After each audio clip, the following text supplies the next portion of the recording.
Good morning बच्चों।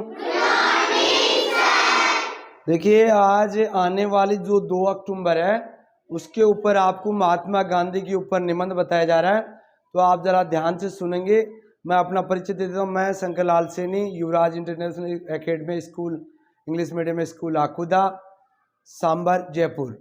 बच्चों अब ध्यान से देखना, महात्मा गांधी के ऊपर मैं आपको निबंध बता रहा हूँ, उसको आप पूरी गहराई से इसको देखेंगे। महात्मा गांधी का पूरा नाम मोहनदास करमचंद गांधी था।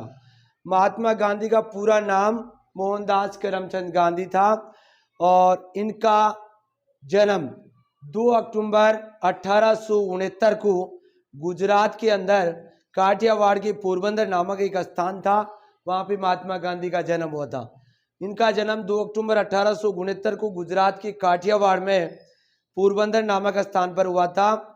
और महात्मा गांधी जी के जो पिताजी थे, उनके पिताजी का नाम था करमचंद गांधी और उनकी माताजी का नाम था पुतलीबाई और उनकी जो धर्मपत्नी थी उनका नाम था कस्तूरबा बाई।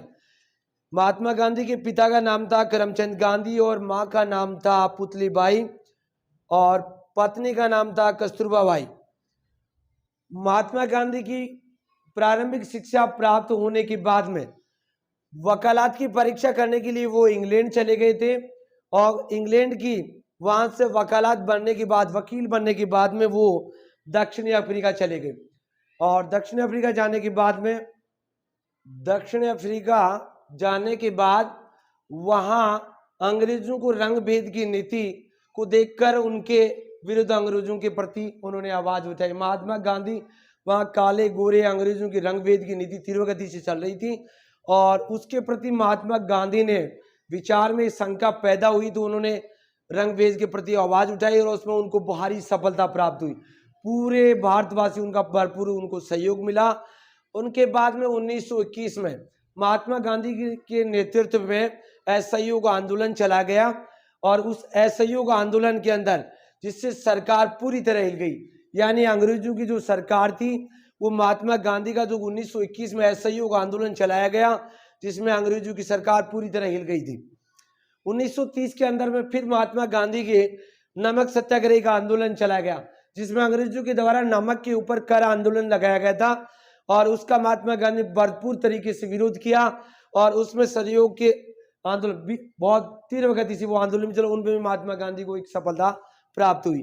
1942 में महात्मा गांधी के नेतृत्व में फिर भारत छोड़ो आंदोलन चला और उसमें भी महात्मा गांधी को एक अच्छी सफलता हुई और उसके बाद में 15 अगस्त 1947 को भारत स्वतंत्र हो गया, यानी अपने को जो आज़ादी मिली थी वो 15 अगस्त 1947 को।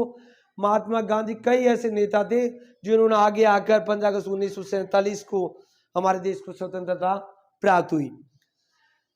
सत्य, अहिंसा तथा मानवता के पुजारी जो महात्मा गांधी जी थे, 30 जनवरी 1948 को नाथूराम गोडसे के द्वारा नामक व्यक्ति के द्वारा उनको गोली मारकर हत्या कर दी गई जब प्रार्थना सभा चल रही थी और उस प्रार्थना सभा के अंदर रघुपति राघव राजा राम पतित पावन सीताराम ये प्रार्थना चल रही थी। महात्मा गांधी अपनी प्रार्थना में लीन थे और उसी समय देश के जो विभाजन की जो बातें चल रही थी, नाथूराम गोडसे नामक व्यक्ति को सहन नहीं हुई और उन्होंने महात्मा गांधी की गोली मारकर उन्होंने 30 जनवरी 1948 को महात्मा गांधी की हत्या कर दी। ये आने वाली 2 अक्टूबर को आप लोगों को ये वीडियो देखने को काम में मिलेगा और आप लोग हमारे विद्यालय का जो चैनल है उस पर आप लोग देख सकते हैं। धन्यवाद। जो ये चैनल के माध्यम से आपको ये निबंध अभी अवगत करवाया गया है, सभी से मेरा निवेदन है कि आप लोग इसको ज़्यादा से ज़्यादा लाइक और शेयर करें, अन्य बच्चों के पास में बेचें, जिसको महात्मा गांधी जी जो अपने देश के ऐसे महान नेता थे और सत्य, अहिंसा और मानवता के पुजारी थे, उनके बारे में जानकारी प्राप्त हो और आने वाले उनका जन्मदिन 2 अक्टूबर को अधिक से अधिक विद्यार्थियों और जनता के बीच में जानकारी प्राप्त हो। जय हिंद, जय भारत।